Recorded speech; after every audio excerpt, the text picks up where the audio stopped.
Yigit cho'pon bo'ladi. Qurbon hayiti yaqinlashganda pul bomba bo'ladi, lekin bir sassiq xitcha kelib turadi bu yigitdan. Vaqt aka. Vaqt aka. Ukajonim Abbos, qalaysiz? Bu ukalaringizga qarasangiz bo'lmaydimi bir aka? Faqat qo'y hidi keladi sizdan. Shuning uchun bir normalni bir yaxshiroq bir ata bir teglagat qiling bir cho'ponning ukangizga. Bo'ldi ukajonim, buni yechimi bor. Parkentdagi Xolmon degan ukam Abbos Kenja deb chiroyli duxi qilib beradi. Dangal bu. Binafshaga ham binafsha deb alohida lazerda hozirlab beraman. Buni komandaga bitta duxi. Albatta.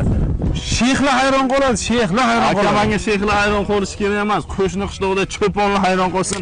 Всё, puldan muammo yo'q aka, puldan muammo yo'q. Bugun bayram, bizning bayram. Всё. Kimga chiroyli atir kerak bo'lsa, hidli atir kerak bo'ladigan bo'lsa, Parkentdagi Xolmat ukamga murojaat qilinglar va biz bilan bog'laninglar.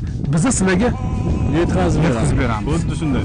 Eng zo'r atir pul hidi emas. Xolmurat akani atirni hidi. To'g'ri. Aka tanlang, hayitlikka bitta qo'y sizga. Mana katta